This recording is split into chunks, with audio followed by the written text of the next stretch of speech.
People are stuck. They stay too Yeah. long in the wrong place, and that's how we get sick.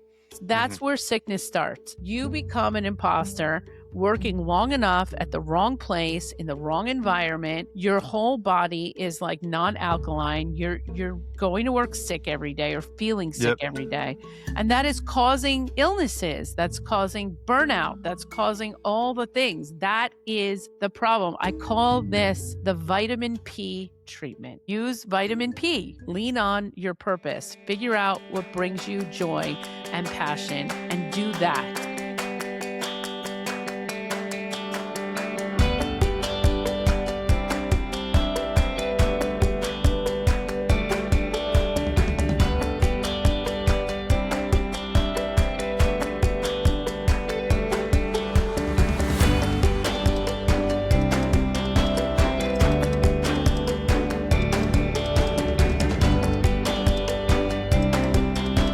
Hey everyone, welcome back to another episode of Activating Curiosity. I am Ryan Ware, and today's episode is going to be a good one for all of you. We're not diving into a lot of technology, a lot of things that have to do with innovation within the construction industry. We're going to focus on ourselves and us as humans and have a conversation with another business coach and someone who has had her own journey through her career where she came from pharmaceuticals and just really started to think about how we uh, talk in leadership and how we react to leadership and how we as humans really need to give ourselves more time and space to sort of let things settle in. Today's guest is Julie Riga, and she is a business coach, an author, and a podcast host. And Julie and I have met through another counterpart of mine, had an opportunity to kind of have some conversations. So I know that she will bring a lot of good ideas and feedback and things from a coaching perspective that she's seen and heard from different industries. And I thought it was important to have a coach and a guest that is not just from the AEC industry so that we can start to see how it relates to all of humanity, not just all of us in the construction industry. This episode of Activating Curiosity is brought to you by Overcast Innovations, architects, designers. Have you ever conducted a project walkthrough, looked up at the ceiling and wondered, when did that decision get made? Not because it was necessarily wrong, but because it wasn't your original design. Most have experienced that moment. Somewhere between design, coordination, procurement, and installation, decisions get made that shape a space. The question is whether design could have been preserved if questions were asked and answered earlier in the process. Overcast Innovations is helping project teams rethink how building systems are coordinated by bringing key decisions forward and reducing complexity before work reaches the field. Because protecting design starts long before installation ever begins. Learn more at overcastinnovations.com. And I think the reason I wanted to have Julie on and have this conversation is that I can come on and as a coach and I can talk about all of the things, the curiosity and purpose, but it's always nice to have someone else who's had their own lived experiences, their own journey in a different industry to try to help listeners as you're navigating a lot of things in your life.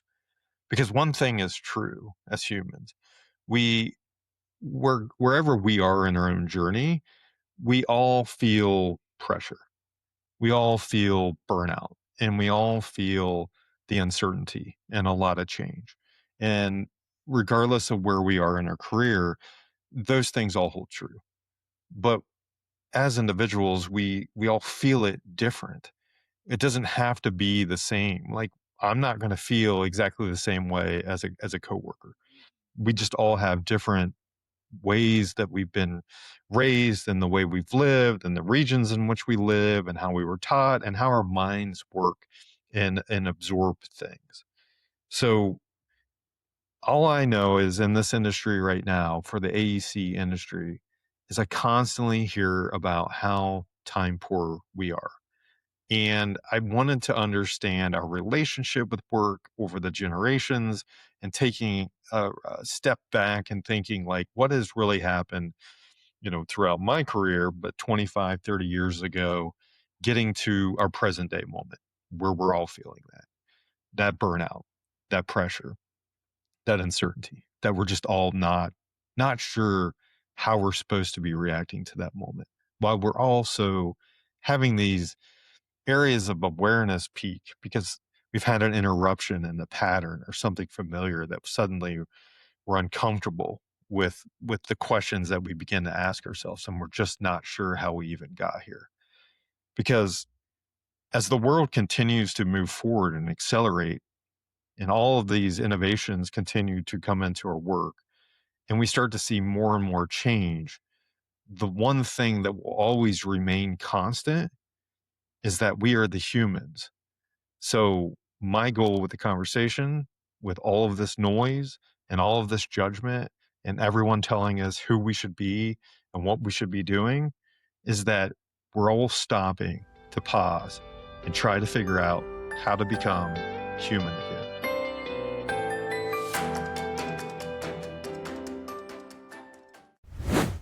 Julie Riga, welcome to Activating Curiosity.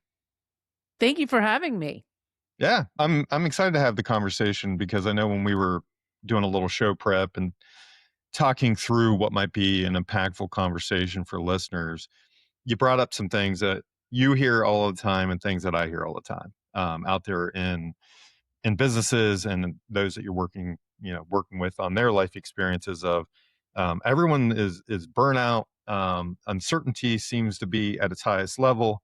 Clarity seems to be a challenge, and it got me thinking. Like as we think about our relationship with work and how we've evolved, as individuals, not just you and I, but as a society, if how did we get to this point? Like, how did we get to this moment where all of us are carrying so much and we're hearing more and more about burnout and quiet quitting and all these things that were Yeah.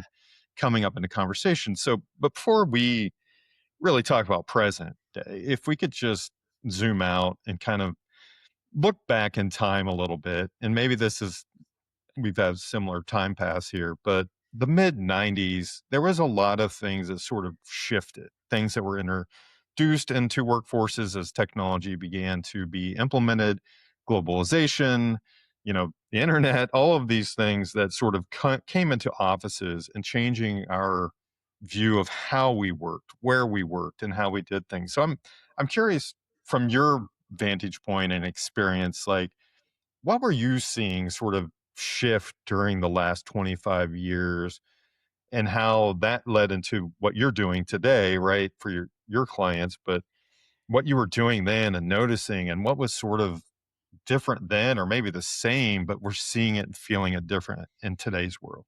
Yeah, I think this is really a great conversation. I want to take it back to our childhoods, right? Okay.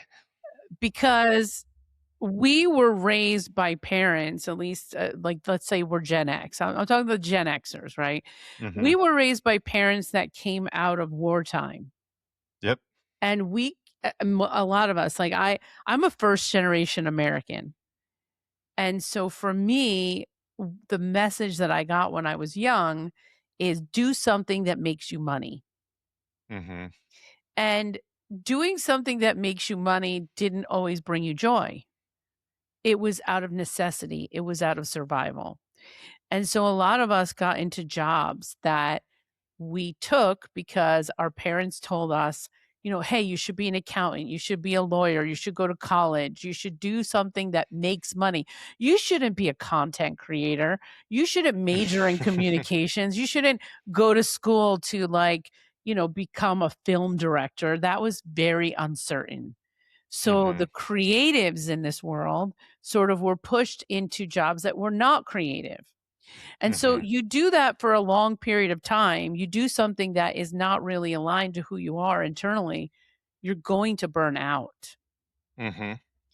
And I think the shift that I've seen over the last, 25 years is that we're talking more about purpose driven work, something where it feels connected to me and in alignment to who I am, so that when I go to work, I'm not stripped of my humanity. Hmm.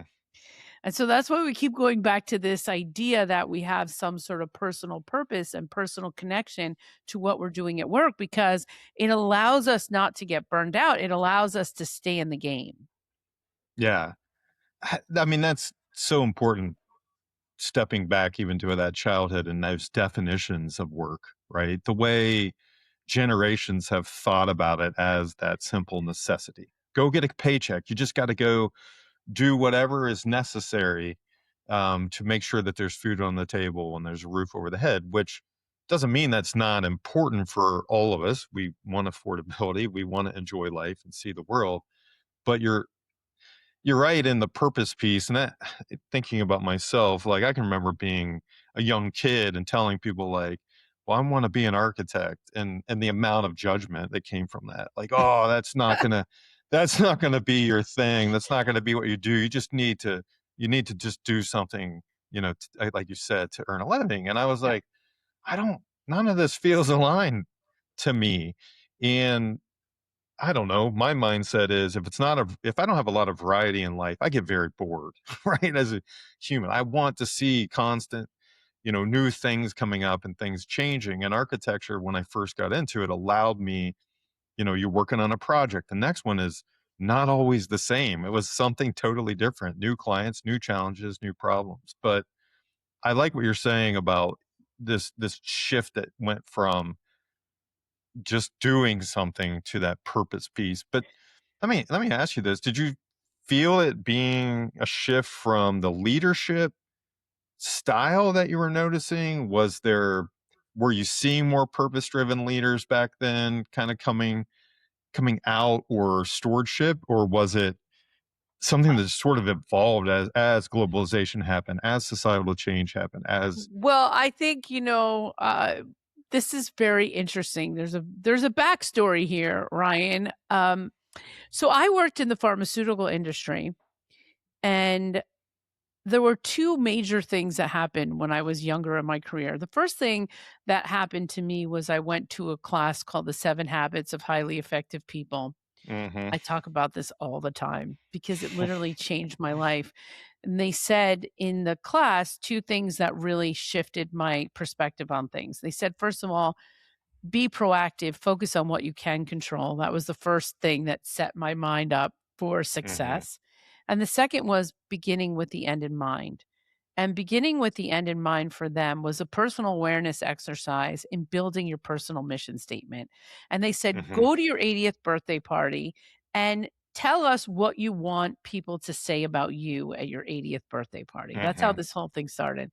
And this whole idea of creating a personal mission statement literally changed who I was. And so I wrote my personal mission statement when I was 32 years old. Mhm. And I was going through a really hard time, and I realized at that moment that I had a purpose and that I was able to articulate it. And so my purpose, I believed, was to help people discover what their personal purpose was, to Mhm. figure out what that was.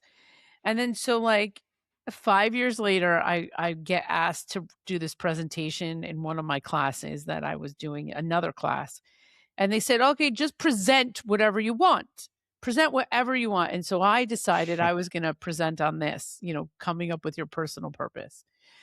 Well, after I did this presentation, after they told me I could speak about whatever I want, I was brought into a room by one of my managers, and she said, "What the heck did you just do, Julie? Why did you talk Mm. about that?" She's like, "Why Mhm. did you talk about purpose? Like, that's ridiculous.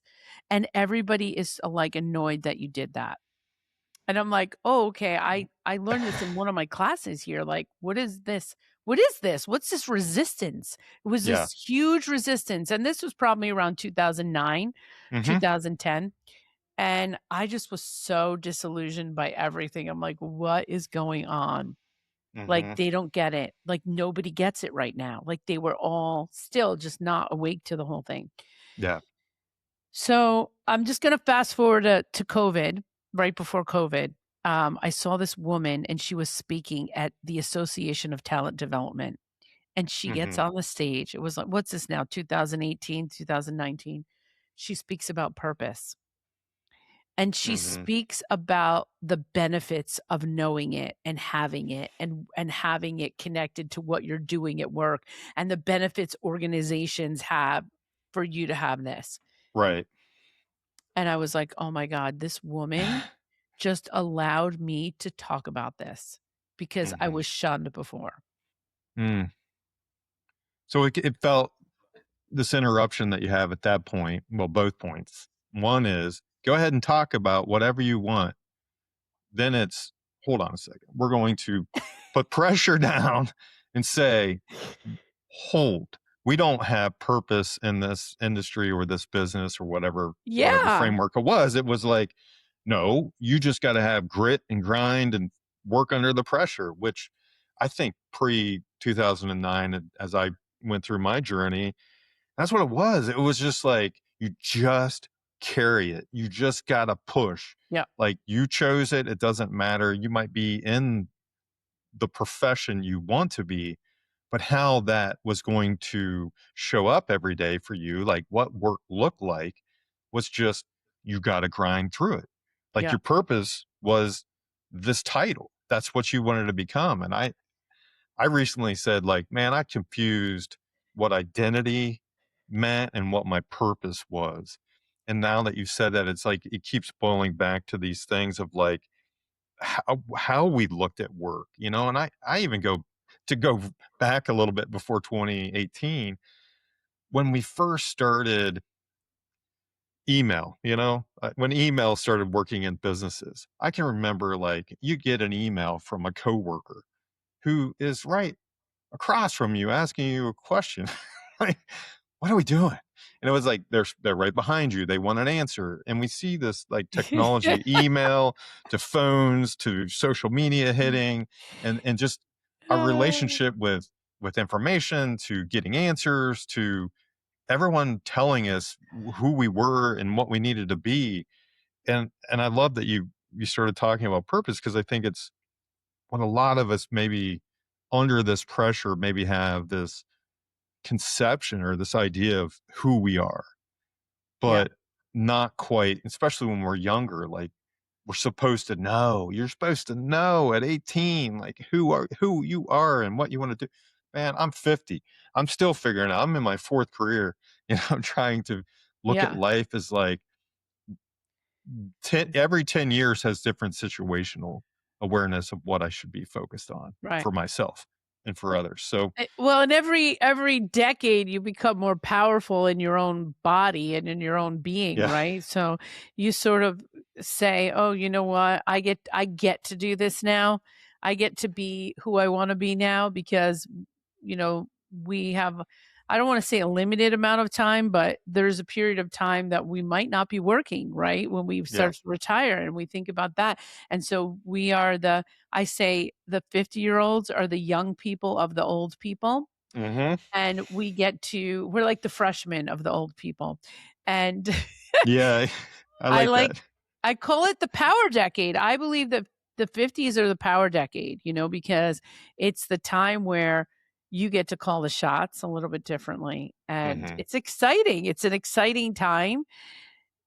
And I think like it's the point of time, and you could probably ask like 150-year-olds where the people that are in their corporate jobs just have this moment of time where they're like, I can't do this anymore. Yeah. There's a shut off switch. And Hmm. they're like, I can't do this anymore. I have to pivot into something that feels more like me. This episode of Activating Curiosity is brought to you by New Life Accounting. NLA is a construction specific firm that provides bookkeeping, controller, and advisory services to commercial contractors. So whether you are struggling to stay on top of that job costing, manage the cash flow, or make big picture investment decisions in your business, their team will help you find financial clarity. For our listeners, they're offering a free diagnostic service. That's a $500 value. This diagnostic takes a look at your current financials to help you identify areas for improvement. Plus, it's a perfect opportunity to get an expert's advice on those most pressing accounting questions. To get your diagnostic scheduled, start by booking an intro call through the link in the show notes and tell them Ryan sent you. Yeah. Well, the pivot side, and I call it like there's an interruption moment where something happens and suddenly our awareness is starts to peek into view. And we're like, how did I get here? Like, how did I get to this moment? And why is it that I'm feeling so uncomfortable, like in this area of like, I'm not sure how I got here and I don't know where I'm going. And as we think through this, past piece of how we related to work, like maybe we just Gen Xers, and I think like you said, our parents, like how we were brought up, like we weren't supposed to change jobs. Like everyone worked in the same place all of the time. Our Hmm. generation's like that's most of us have not. We've all had we do come to this interruption, a moment of like, holy cow, I do not like where this is heading. I don't like how I'm feeling. Something's got to change.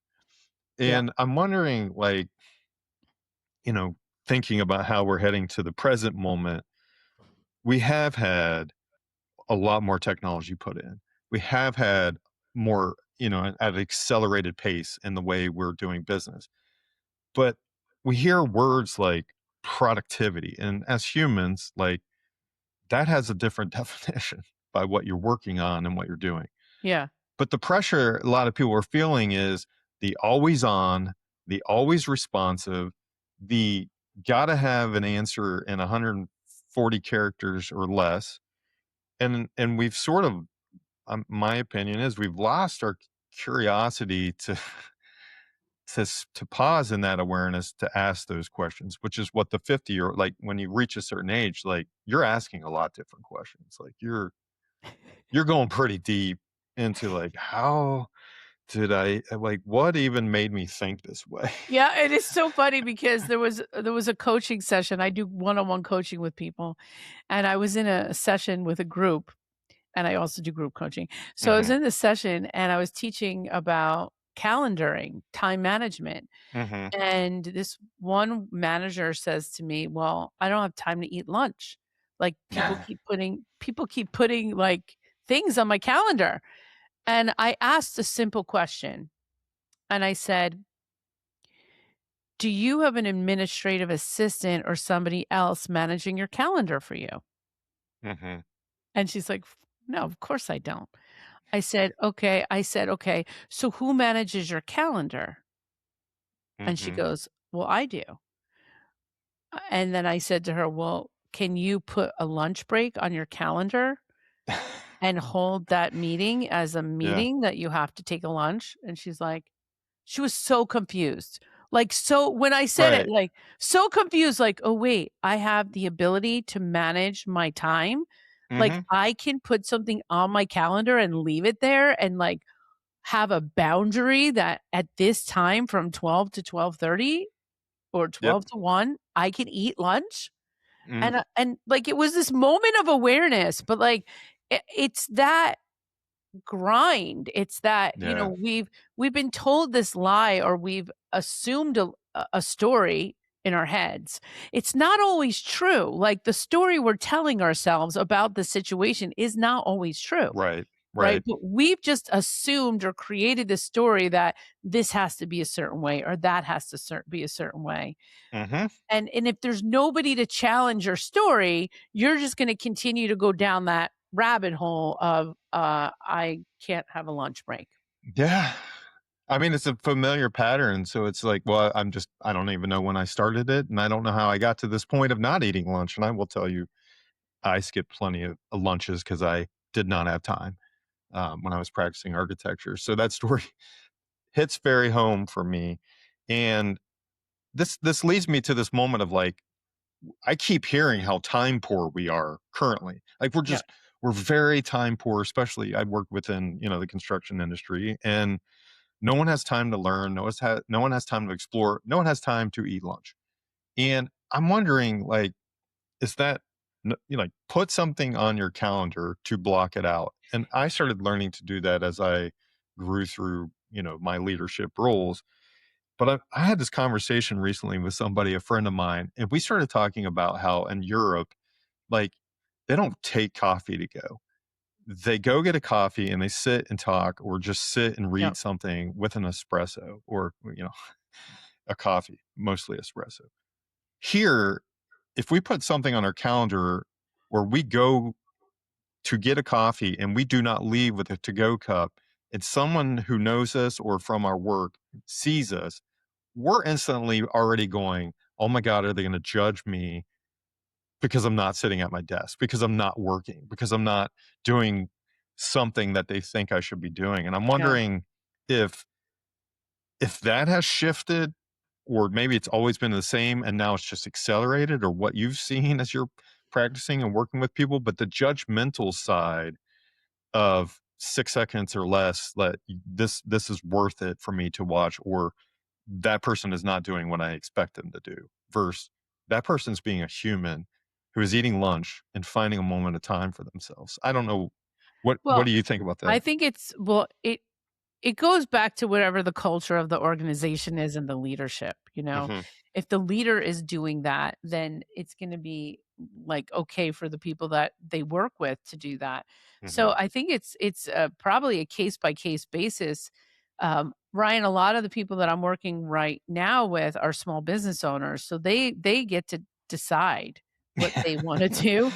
Yeah, Right? But it's a matter of them taking account for their time and understanding how to schedule this. And so yeah, I've been I I've been working with this guy out of the UK is the diary detox, and he's got this mhm, program. And one of the things that he says always is to create an anchor week first. So mm, that means that, he has a practice that every Friday you take a half hour and you do your calendar for the next week. And so yeah, I'm working on this with some small business owners and teaching them this process. But you're putting an anchor week in. You're putting your breaks, your lunch, when you're starting work, when you're finishing work, it's all on your calendar, all on your Google Calendar or your Outlook. But it's really a method of like taking time management to the next level because it's in the time mhm, that you're allowed to have those human moments, right? You mhm, need to go to the doctor. You need to call your mother. You need to call your child. Like there's all these things that happen during your day at work. You can't control those things. And mhm, we need to account for humanity when we go to work. And I here's the thing that I always said, like you're bringing your whole self to work. You're not yeah, leaving I don't leave a version of myself home when I go to work. I try to show up as right, fully as who I am because I have this like rule of authenticity for myself. mhm, I have like a value of authenticity. Like I want to be authentic. I don't want to show up as a fake version of myself. That just doesn't work for me. I don't know, maybe it works for other people, but I want to show up fully me and I don't segregate myself. yeah. So Severance? Yeah, I'm about to say exactly. Oh, thank you, because yeah, that is a crazy show. I was actually told by one of my, the guy who taught me how to coach, he's like, "You have to go watch this movie, yeah, this show." But I don't do that, and I never have, and probably that has gotten me into trouble in my career. yeah. Well, I mean, I love you gotta be authentic because in the end, like you said, in those years where you're looking back, like, how do you wanna show up? You wanna just do and be what someone else is telling you to do and be in those moments, or be yourself to do what is best for you and society or whatever it is that you're focused on for your purpose. Yeah. And I think it's interesting now that we've kind of flashed back, right, and thinking about this present moment. Obviously, COVID was an accelerator to a lot of things and how we look at work. And you're talking about time management and the uncertainty and lack of clarity, especially with things like AI, which some people know what it is, some people haven't touched it. Like we're scared. Some people are scared. Some people are excited. Like we're just everything just feels weird in this moment. And yet, when you I had did a talk recently, and it was like, what do you not have enough of right now? And I knew what the number one answer was going to be before the number one answer was given. on the word cloud, right? And it was time. Yeah. And as you said before, like we all have limited time, but we all have the same 24 hours a day as long as, we're able to have healthy lives and live, right? So your focus now into this, like, hey, it is important for you to bring your whole self. It is important for leaders to recognize that's acceptable. Yeah. Um, with the societal changes that we've had through the last 25 years and obviously technology, I wonder generationally, like I know working with some younger people or even talking to them, they still don't feel safe to be their whole self or to be authentic. And sometimes we throw it out as a word salad of different words. Just we're authentic, we have purpose, we have drive, and we want people to do that in our businesses. But it still feels like in this moment, in this present moment, from our leadership level, and as we're developing leaders, like how to be thinking about these things working with the younger generation, or if you're in between the generation, one thing that I'm concerned about is our society, wherever, the canceling to judging to, like you said, I couldn't do this because I felt like they weren't going to allow me to talk about my purpose. In thinking about with all of this, all these things that everyone's carrying right now, to be able to move into that future self and to be able to do your planning, to be able to think, 10 years out to your 80th birthday, as you said, like what are some things that we should be thinking differently about, or what are these ideas that we brought along with us that are Yeah. no longer true? Every project has them. The decisions nobody planned on making, a coordination issue surfaces, an RFI gets written, a field condition that changes the original approach. Most of the time, these aren't failures. They're simply the result of multiple systems and multiple trades trying to come together later in the process. That's one of the reasons this episode is sponsored by Overcast Innovations. Their team believes many of those coordination conversations should happen much earlier, when project teams still have more flexibility, more options, and fewer constraints. By integrating building systems into a coordinated ceiling solution, they're helping reduce the complexity that often creates those last minute decisions in the first place. Learn more by visiting overcastinnovations.com. Yeah. Well, I think that the first part of all of this is self-awareness, right? We need to have self-aware leaders, and we need our leaders to do growth work themselves. The problem that you just kind of explained was that leaders are not ready Mm-hmm. potentially to actually do the leading work. And I think that's where we're going to get in trouble, because we need our leaders to be servant leaders. We need them to be purpose-driven leaders. We need them to be authentic leaders, and we need them to have done some of the growth work themselves. Mm-hmm. It's the ingredients for success, and that's the name of my podcast is called Stay on Course Ingredients for Success. But the foundational ingredients need to be worked on personally. So it's Mm-hmm. personal development, it's personal growth. The leader goes first.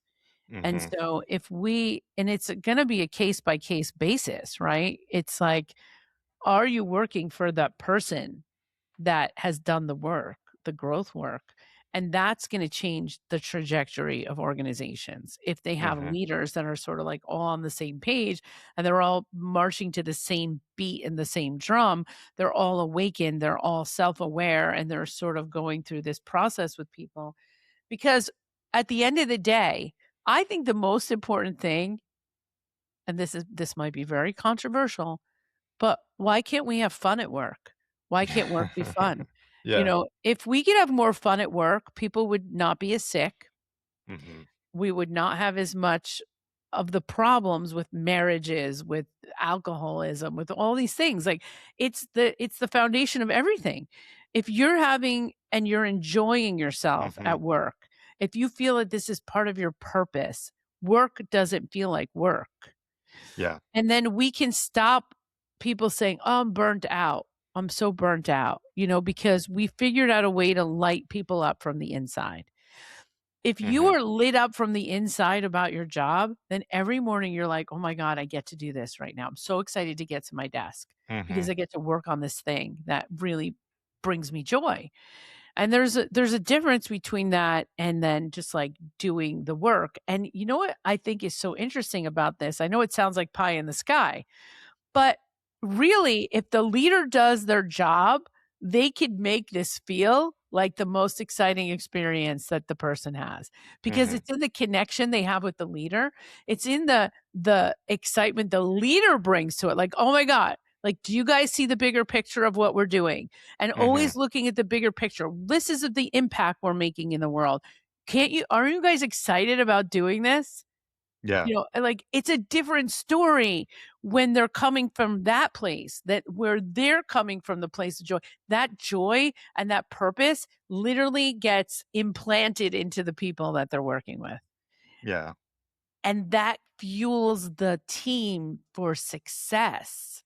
It sounds like, so odd, right? But it's almost like the yeast that you put into the bread so it Hmm. rises. Hmm. No, the analogy is perfect because as humans, like we want to connect something to something that's familiar. And I think that what you just, as you're describing it, it's the difference of what and how we were brought up, that you just go get a job to bring money is a very, extrinsic motivation. Money, you just got to survive, you got to do those things. And Yep. from a purpose side, it's very internal, it's very connected to you as a human. So it's intrinsic. And when you're working with your team as a leader and getting them to understand that, oh, like you're saying, that impact that they're making, the work, what might feel like the tasks, right? The task are the steps and the things you got to get done to make that impact. So Yeah. those are just, those are the action items to meet the thing that has you excited Yeah. about what you're doing. And, like, we all do stuff we don't wanna do, but if you're doing it for all the right reasons, it's Right. exciting. "Okay, I need to do a spreadsheet today." "Okay, so what?" But you're not there dreading going to work, dreading the people that you're working with. It's the culture, it's the environment that people Hmm. are creating. I could make the most awful job exciting for you to do. Hmm. Like, I could be like, "You know what? We're doing this amazing event. All these people are coming, but we have to clean the bathrooms before they get there. All right. Let's do this together. Let's like put the music on and do it together." You know what? There's always ways to motivate people, but it's in Right. the bigger purpose. It's always a bigger purpose that you're working for. That's the excitement. Like for Yeah. me in my work, I get excited about transformation. I Hmm. get excited about people having an internal moment of aha that is going to catapult them into doing something differently. I get excited about that.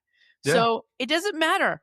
So that's what my end goal is, for people to, discover their purpose, stay on course, have an aha moment with me, build themselves up professionally. That's what I get excited about. So then when I have to answer 75 emails at night because I've worked all day and I've had Right. 17 meetings, I'm still I'm not excited maybe to answer those emails, but it's okay. It's okay Right. that I have to do that. It's okay that I have to do the hard stuff. It's okay that I have to do the boring stuff because I know that this is the reason why I'm Right. doing this. Right. When you said the word, motivation, and I think the difference of the story that you just told and the way you described it versus maybe what we see and hear in a lot of businesses and industries right now is you just, and this is my least favorite word, you just got to grind through it. Yeah. You just gotta grind through it, and you gotta, that's just pressure, that's just part of the deal, it's the part of your relevancy to make sure that you do it. I know, I tell people, like, I wore it as a badge of honor, working 70, 80 hours a week and just working weekends, middle of the night, not sleeping, not eating lunch, like, this is what had to happen. So, as you're describing it, it's like this flip of the purpose driven piece. The words we're using aren't grind, which means to crush, right? Under pressure or to wear down. We can find motivational words that are more internal to our teams and to us personally. If the leader, as you said, we could have a moment too where suddenly we've built something, but there's something else that's drawing us, our attention. And we Yeah. need to have that self awareness. We need to be doing the check in because the emails, the spreadsheets, those tasks we have to do, if the purpose of the company isn't aligned with you as an individual, like that's where the pressure is felt. That's where the Yeah. burnout starts to happen because you're not burnt out from doing the work. You're Yeah. burnt out from not knowing your own purpose And and the thing, alignment. yeah. And what I think is so interesting, we talk about imposter syndrome. Hmm. I have this definition. I think this is imposter syndrome. Like you're an imposter, okay, if you're in the wrong place. Yeah. You're an imposter. Like if you're there and you're feeling unaligned to the work that your company is doing, you're an imposter. And Hmm. that's what maybe that's where imposter syndrome, they talk about it as your self-talk, like, but Right. like I think that's a true definition of you being an imposter. Get out of that space. If you're Hmm. not supposed to be there and you're not supposed to be there, leave. Find another place. There's thousands of opportunities out in this world for you to create, to do, but people are stuck. They stay too Yeah. long in the wrong place, and that's how we get sick. Seriously, Hmm. that's where sickness starts. You become an imposter working long enough at the wrong place in the wrong environment. Your whole body is like non-alkaline. You're going to work sick every day or feeling sick Yep. every day. And that is causing illnesses, that's causing burnout, that's causing all the things. That is the problem. I call this the vitamin P treatment. Hmm. Use vitamin P. Lean on your purpose. Figure out what brings you joy and passion and do that. Do that and tell me how your life is going. Hmm. I love that vitamin P. It's taking it back to, you know, our exhaustion level is probably, we're probably not sleeping, right? We're not sleeping because we're thinking about what we have to do. We're thinking about all of those things that, what that we were attached to and we got in the middle of in our career. And it's like, I did this because I wanted to do it, but we haven't checked in on our current self. Yeah, And the world is telling us like, you got to future proof yourself. You got to just make sure that you're future proof for whatever's coming. Well, that's going to begin with that first step, like you're difference. saying, like start taking the vitamin P and understanding like who am I right now? The Exactly. situation isn't probably the same as when I started, and it's probably not going to be the same in the future. So I should probably figure out, who I am and what I want to be and why I want to be there. I love what you just said, future proof yourself. Okay. This is you talked about this is like your fourth iteration of your career. I call it Mhm. the phase 2 or the phase X. And this is the thing that you can do into retirement and beyond. This is the career that you can take that brings you joy, that you Mhm. can do as you get older because people are working longer and longer. I just got off the phone yesterday with someone that was 83 and wants to start a business right now. I have another client that's 80 years old, okay? And us 50-year-olds, we feel so old. We feel like this is it, you know? Mhm. And here they are working into their 80s. And so if you think about it, when you step into your power decade, that thing that you're doing starting at age 50 is the thing that's going to sunset your career. Mhm. So it has to be something that brings you joy. It has to be something that's easy that you can flow with. But like the truth is, you're doing it in the second phase of life. What happened if you tried that in the beginning of your life? What would Right. have changed? How would your life have changed? It might have been so amazing, but we weren't given permission because, like, when you think back, like Maslow's hierarchy of needs, our parents were starving. My mother and Right. father were starving. They didn't have money to eat. So, of Mhm. course, they're going to teach us you need to get a job so you can eat. Now it's changed, right? The internet came, the now we have Mhm. AI, social media, all these new jobs that never were around before, and where creatives can actually thrive. AI is the most amazing opportunity for creatives in the history of ever. Right. It's now okay to be creative. People are looking for people that have creativity now more than ever. And so it's a very exciting time for creatives. I wish that I was 20 years old right now. Right. So much opportunity for that next generation, the generations beyond. I still think there's plenty of opportunities, you said, to reinvent ourselves. I think it's if I were to say one thing, it's we need to separate what we think our identity is from our purpose. Like first disconnection is don't when we think identity, we get concerned of taking any next steps or as you said, if you're finding yourself being an imposter in that situation, the first thing that comes up is the fear of like, well, I've known all of these things. Like this is what I know. Like I'm going to step into a world that is unfamiliar. Like how do I even begin to do that? But what you just said about, with 20-year-olds, it's like you that was just your first step. Like everything that you've done and that like that's foundationally somewhere in there is what you like, brings you joy, what you love, where your purpose lies to take those tools into that next step, into that area of unknown that you haven't tested. So I like you just said, there's so much opportunity and new jobs. And I used to tell my kids this all the time. I don't just study, learn, stay curious, and whatever you get into now probably won't be what you're into in 5 years, 10 years, 20 years. Don't allow that thing to be the anchor. Like, just allow yourself to just somebody told me when I was young, just be a sponge.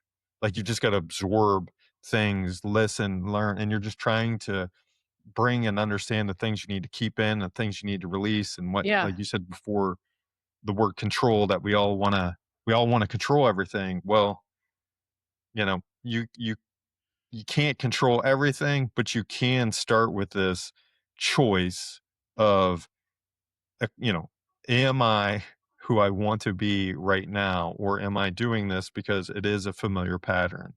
It is something that I've known it feels safe, so I stay in it, but I'm uncomfortable. I'm not happy. I'm burnt out. I'm feeling crushed. Whatever analogy you want to bring to it. Yeah. But I'm loving this conversation. I feel like I could go on forever in it. But Julie, like you've given a lot of great advice and like I won't say advice, you're a coach. You're giving stories and kind of helped us understand your journey. I've talked a little bit about mine and there's current, wherever they find themselves listening to this, wherever you are in your journey, like what would you most like to leave the listeners with, or as they're thinking about present day versus what they're thinking they want to write to themselves when they're 80? What's most important for them to be thinking about? I think that what I want for people is for them, especially if I'm going back to a 20-year-old. Like I'm going to talk to the 20-year-old version of me or you. Yeah. And I think that I'm having chills just thinking about this is that I want everybody to create a life that they can fall in love with. And if you can wake up every morning and say I love my life and I have the ability to create the life that I dream of and want, I think that's what I want to leave people with today. Like, how about Hmm. just create a life that you can fall in love with? Hmm. Yeah, I could think back to a quote. It was like, what would you do if money were no object? And that's similar to that, creating a life around, not around money or the extrinsic piece, but like, yeah, I mean, give yourself time to learn something new at any age, or give yourself Mhm. time to explore and get it wrong or mess up. And if something else I think you said earlier, I think is so important is we need to figure out. I know the industry that I work in, it's something the middle layer is sort of non-existent in the construction industry. They're just there's leaders that are, you know, heading their son's heading right. They're heading into the retirement, and there's next generation, but there's this missing middle that we talk about. We have an opportunity to start developing both areas as leaders to make sure that those that are coming up into leadership understand what it means Yeah. and aren't doing what I think we felt maybe as Gen Xers and we're noticing and hearing was inherent things that were brought forward because that's how it was always done. That's Yeah. how leaders did things. That's how we're supposed to work. And I think society, we weren't meant to do this. We weren't meant to work 60 hours a week or 70 hours a week. We, you know, as humans, our brains were kind of built a certain way, and to always be on and always needing to be checking something and always be doing something, you know, because we feel guilty when we're not, or we were afraid somebody might think we're eating lunch and we shouldn't be, and we should be in a meeting. Like, we can change humans. Well, I'll say this: it's not the technology. It's not that's not the solution. It's not any of these. Humans, we can start with one ourselves, like you're saying, check in, find the Check in. self-awareness, and do some of this work on our own. That'll help, you know, the next person who's doing it, and a leadership level to the team's understanding, like, this is the business purpose, but more likely and more importantly, what is your purpose? Like, what is it you want to really be doing every day when you wake up that gives you joy? So powerful message, Julie. Like I said, I could go on forever because this is my favorite topic of seeing that transformation, and you bring such energy. And I want listeners to know, like, all the show notes will have your podcast information in it, as well as your Yeah. book links. We're getting to know each other just through connections because we're trying to build something larger, and I'm looking forward to kind of spending some more time with you in the future at some events. So I'm sure we'll continue the conversation for many years to come, hopefully. Thank you so much for having me today. Yeah. Thanks, Julie. So that is the episode with Julie Riga. I hope you all enjoyed it. I know these conversations, we tend to reflect a lot back on how we've seen things and our journeys through life, but it, it's really important that we all understand that we have our own journey and we have a story to tell. And there are plenty of you out there that are listeners, like, you are going through something in your moment in your life. My goal with the conversations are that we start to recognize those interruptions that we're having, the things that we're rolling through a pattern in our life, and an interruption comes, and suddenly we have more awareness. Like, what should we be doing with that? And I'm hopeful that this conversation and all of the conversations that we're having about our mindset and how we can start to take back agency to explore these things and to have more curiosity are helpful for all of you as listeners.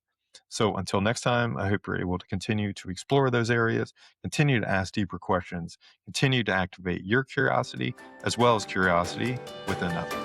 The Activating Curiosity podcast is brought to you by Connective Consulting Group and Connective Coaching, part of the Curiosity Building Experiences. If you enjoyed today's episode, don't forget to subscribe so you'll never miss a conversation. Share the podcast with your network and help us bring more curiosity into the construction industry. Interested in becoming a guest or a sponsor? Visit us at activatingcuriosity.com for more details. Until next time, keep leading with curiosity. One of the themes that keeps showing up in conversations across the AEC industry is this: many of our biggest challenges don't start in the field. They start much earlier. The farther decisions travel through a project before teams coordinate around them, the harder they become to change. That's why Overcast Innovations is focused on bringing architects, engineers, contractors, and owners together earlier around integrated building solutions. Because when coordination improves earlier in the process, teams spend less time reacting and more time delivering on the original vision. Overcast Innovations believes stagnation is the enemy of innovation. And sometimes innovation starts by simply asking the right question sooner. Learn more at overcastinnovations.com.